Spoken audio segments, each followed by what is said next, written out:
In 1944, Iréne Csányi wrote her last letter to her children Gaby and Charles. On the same day, she was murdered by the Hungarian Arrow Cross Party. Her daughter Gaby had moved to London to begin a new life, while her son Charles was captured and sent to numerous labour and concentration camps. Gaby's grandson Michael recalls fond memories with his grandparents. My grandmother died in 2008. I was very close. My sister and I were very close to both my grandparents. I remember as a child, my sister and I would spend almost every weekend with them. So we were very close to our grandparents. So my grandfather died when I was 16 in 1992, and my grandmother moved to my parents' house for the last 15 years of her life. And so I saw her very, very often. And she never really spoke that much about the past. She was always a very forward-thinking woman. She travelled the world on her own, which I think for a woman in the 50s and 60s was brave, to say the least. She spoke 8 languages fluently. Her first language was German, because she was born in 1919, so she grew up in the Austro-Hungarian Empire.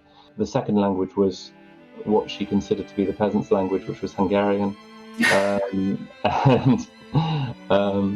then the third language that she spoke, which was the polite language of her grandparents, was French. And so her knowledge of languages grew from there, really. And she actually spent the first 8 years of her life not with her parents at all, but with her aunt and uncle, leaving her younger brother, Charles, to live with his parents. So they actually grew up apart until they were 8 or 9 years old. She always said that she was a citizen of the world. She didn't consider herself to be Jewish or Hungarian or anything, really. She wanted to break down the barriers of nationalism completely. Anyway, she died in 2008. My parents said, look, we've got these boxes of belongings. Could you go through them and decide what you want and what you don't want, and so on. It was a very dark, cold day, and the heating hadn't been on, so I was sort of shivering on the floor with these boxes. And in amongst all these things that I found was a little square piece of paper. I unfolded it and found a Hungarian letter. And at the time, I didn't have any Hungarian at all. I sent it to my cousin in Budapest, and he translated it for me and said, this is a very sad letter. And I said, tell me what it is. And he translated it into English, and I was taken aback. I never knew that she had this letter. She never spoke about it. And I spent a year with it really in my head. And I remember at the time, I really felt I wanted to do something with it, but I wasn't sure what. And at the time, I was thinking a lot about the Goldberg variations at the time, and the second movement of the Italian concerto, which is just so beautiful. And so I was improvising really on this motif and came up with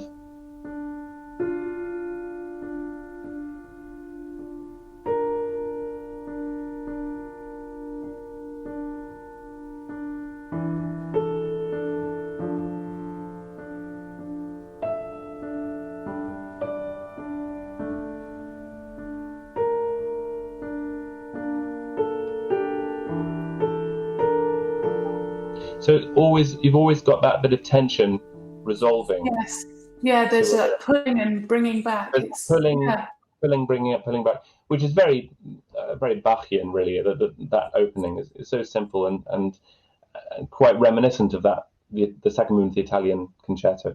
And so I was playing with that as a sort of as a separate entity to the letter. And I remember sitting down with this idea on my computer and coming across this letter again on my desktop. And it had been brewing for a year. And I think I wrote then the entire song in the next 48 hours. Because it had been in my head for that length of time, it then just came out straight away.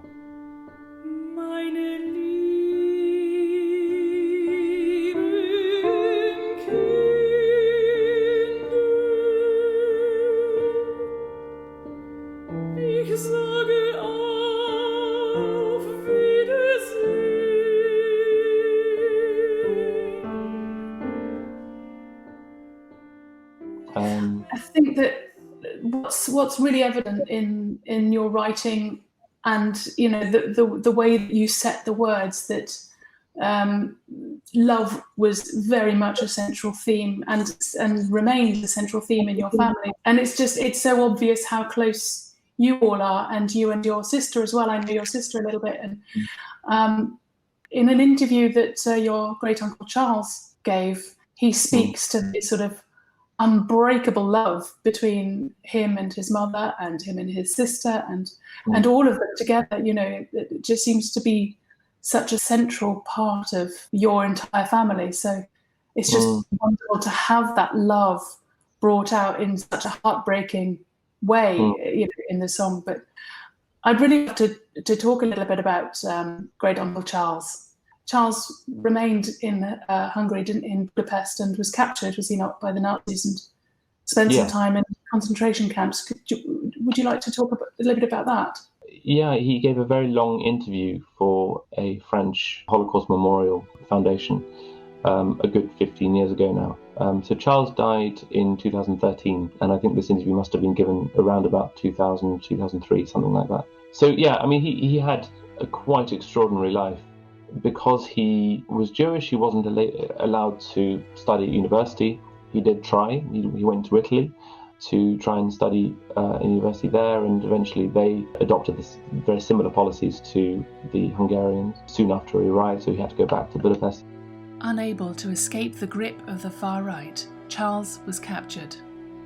And he was sent all over the place, including eventually Bor labour camp. And so he was there for a good 18 months, I think, before the Germans then sent them on a forced march, which is one of the very famous forced marches of 1944.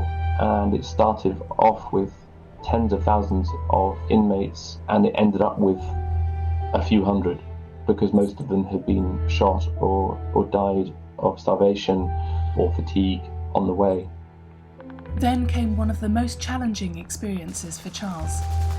Soldiers began massacring the prisoners as they arrived at a brick factory. But he hid in a brick oven, and the guard that was shooting everyone was shooting into the ovens to make sure that there wasn't anyone left. And he apparently felt a bullet inches from his head miss him. And that was the point where he realised he was on his own and he had escaped. But it wasn't long after that he realised that there was no way of escaping, because he would have died of cold or starvation. So he had to rejoin the march and taken to Buchenwald. I think Bergen-Belsen first and then Buchenwald. And through some extraordinary luck, he survived. I remember him telling me very often how he was able to put everything into perspective. And so he wasn't frightened anymore. He was determined to stay alive. But fear didn't enter it, really. He was able to put a lot of things into perspective and say, well, I'm a tiny cog in a massive wheel. We're a tiny speck of dust in the universe. What does it matter if I'm no longer here? And so that sense of fear that we all have, I think, of death wasn't there for him anymore. He had several very, very close shaves, I think, which contributed to him not being frightened anymore. He was just determined. I think, you have to be determined and have a stroke of luck from time to time, don't you? And he speaks about this in quite some detail, does he not, in his book, which is entitled From the Marches of Death to a Life of Science. He wrote this extraordinary inscription to you, didn't he? He did. He did, which I'll translate. It roughly says, Tumishi, which is my name in Hungarian, with all my affection, in the hope that you'll never know the experiences of my past. He speaks very candidly, doesn't he, in his book about his experiences. And, a lot of people who experience that kind of trauma often find it extremely difficult to talk about their past and to bring up those memories. But I think it had quite the opposite effect on Charles, didn't it? And towards the end of it, he couldn't talk about anything else. Is that right?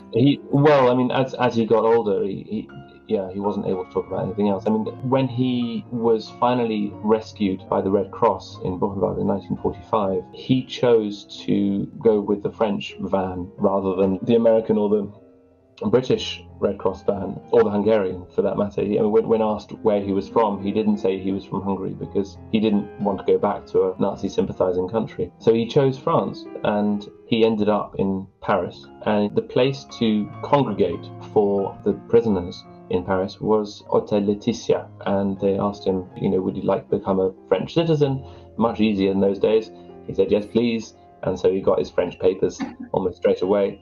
And his luck really snowballed from there, really, and found a very generous French family called the de Brosse family, who took him under his wing and helped him through medical school. And he soon became a paediatrician and then got into scientific lab work. The rest is history. He became one of the most successful research scientists in France and helped at least to discover the vaccine to hepatitis B in 1979, and did all sorts of work on cancers using interferon and butyrates and things.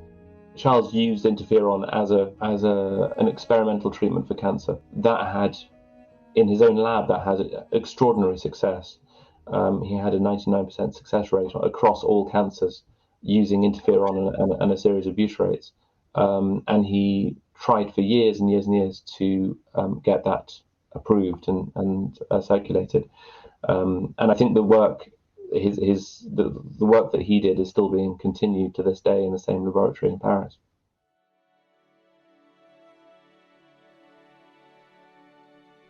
Charles had kept himself alive through an extraordinary sense of will, courage, and a thirst for life born out of love for his family.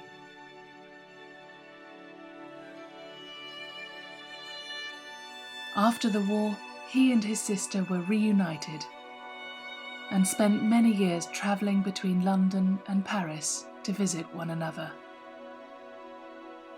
Gaby continued to travel the world for as long as she was able.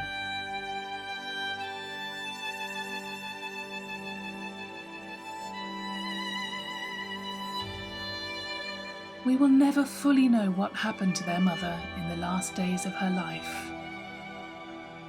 But the Csányis' deep-rooted curiosity and love of life is their lasting legacy.